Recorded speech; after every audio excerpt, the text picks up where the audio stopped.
चलिए देखिए, फिजिक्स में अगला आर्टिकल है परिमित लंबाई के रिजरेखी चालक के कारण चुंबकीय क्षेत्र। बायो-सेवर्ट के नियम के अनुप्रयोग हैं इसमें।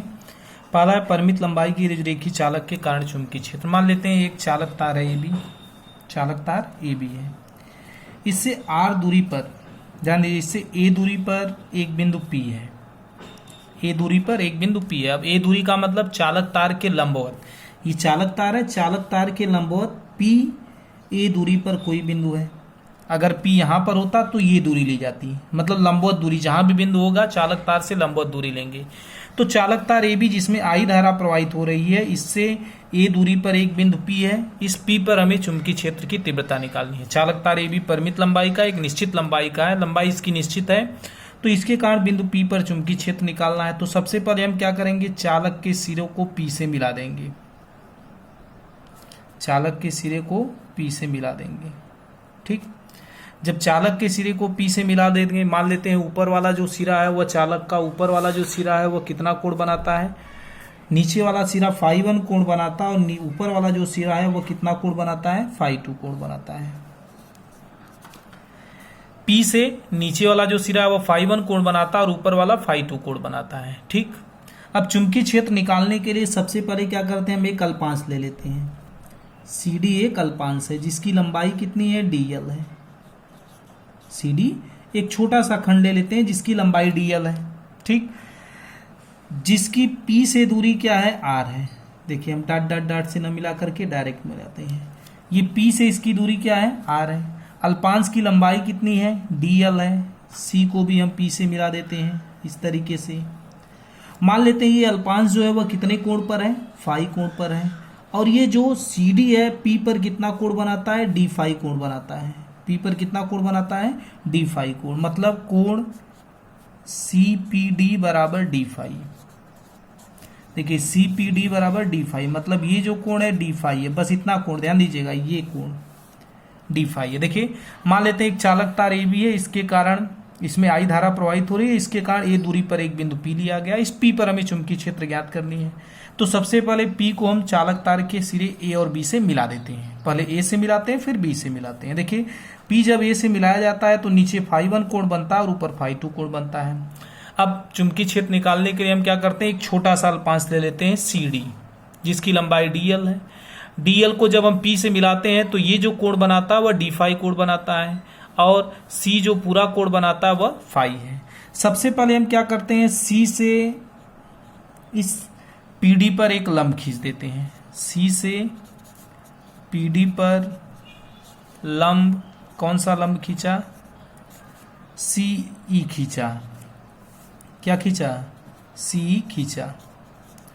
अब मान लेते हैं ये जो अल्पांश है वह कितना कोण बनाता है, थीटा कोण बनाता है। ये अल्पांश जो होता है P से कितना कोण बनाता है, थीटा कोण। तो सबसे पहले बायो-सेवर्ट के नियम से, किसके नियम से, बायो-सेवर्ट के नियम से। अब बायो-सेवर्ट के नियम से क्या होगा, dB बराबर होता है mu naught upon 4 pi, mu naught upon 4 pi I dl sign theta बटे r square, I dl sign theta बटे r स्क्वायर। ठीक, dB बराबर mu not upon 4 pi I dl sign theta बटे r स्क्वायर। सबसे पहले आपने क्या किया है, C से इस DP पर लंब आपने CE खींचा है, तो ये कोण 90 अंश हो जाएगा। तो सबसे पहले क्या करेंगे, त्रिभुज CDE में, त्रिभुज CDE में साइन थीटा बराबर होता है लंब बटे कर्ण। ये 90 अंश का कोण है और 90 अंश के सामने की भुजा CD जो होगी वह कर्ण होगी, और लंब क्या होगा, ध्यान दीजिएगा,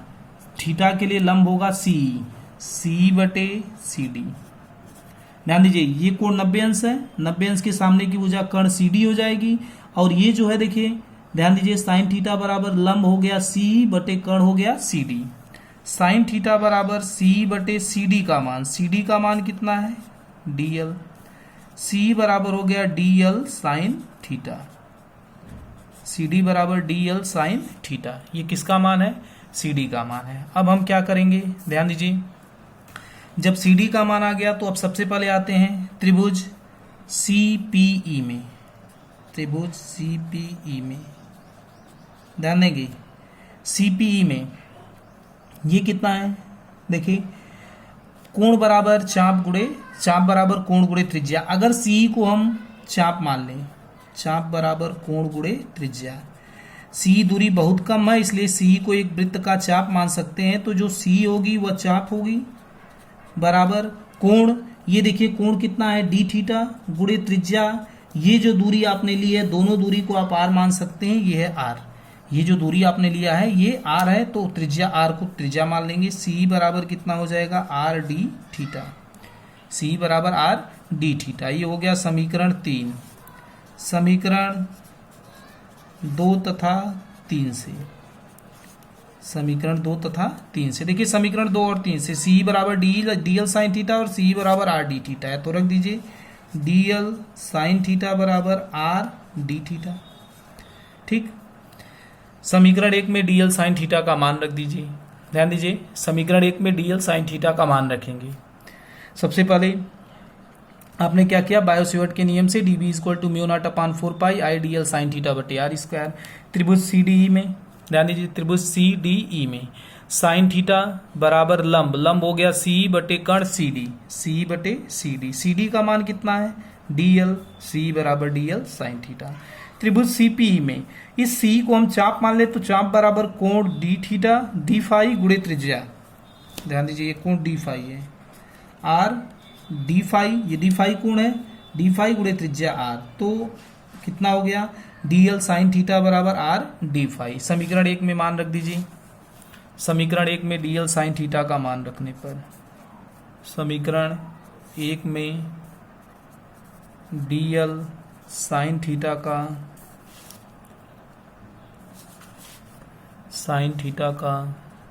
मान रखने पर देखिए समीकरण 1 में, समीकरण 1 यही है डी बी बराबर mu not upon 4 pi, d b बराबर mu not upon 4 pi i d l sine theta. ये देखिए d l sine theta, d l sine theta किसके बराबर है, d l sine theta r d phi के बराबर है, तो आर डी फाई बटे किसके बराबर हो जाएगा आर स्क्वायर। डी बी बराबर कितना हो जाएगा mu not upon 4 pi, r से आर कट गया, आई डी फाई बटे आर। समीकरण 4। अब आइए फिगर में देखिए, देखिए फिगर में पहले आते हैं। ये देखिए कास फाई, ये कास फाई त्रिभुज, इस त्रिभुज में आएंगे cos phi is equal to कितना हो जाएगा आधार, आधार ए बटे कर्ण सीपी, सीपी बराबर है आर, तो cos phi is equal to a upon r लिख सकते हैं। कास फाई बराबर ए अपान आर, जब कास फाई बराबर ए अपान आर होगा तो आर इज इक्वल टू कितना होगा ए अपान कास फाई। समीकरण 4 में किसका मान, आर का मान रखने पर, आर का मान रखने पर समीकरण 4 में आर का मान रख दीजिए। आर का मान रखेंगे तो d b is equal to कितना होगा mu not upon 4 pi i d phi, r के स्थान पे ए अपान कास फाई। ये हो जाएगा d b is equal to mu not upon 4 pi I upon A, cos phi ऊपर जाएगा, cos phi into D phi. समीकरण 5। तो ये तो अल्पांश के कारण चुंबकीय क्षेत्र है, तो पूरे चालक के कारण चुंबकीय क्षेत्र, पूरे चालक के कारण चुंबकीय क्षेत्र, पूरे चालक के कारण चुंबकीय क्षेत्र कितना होगा B बराबर समाकलन dB। अब लिमिट देंगे, देखिए लिमिट होगा, नीचे जो कोण बनाया गया वो φ1 और ऊपर जो कोण बनाया गया वो φ2, दोनों एक दूसरे के विपरीत दिशा में है, तो समाकलन φ1 से φ2। लेकिन जो ये लंबवत रेखा है φ1 इसके नीचे और φ2 इसके ऊपर है, दोनों विपरीत दिशा में है, तो φ1 को माइनस लेंगे और φ2 को प्लस लेंगे, तो dB is equal to minus φ1 to φ2।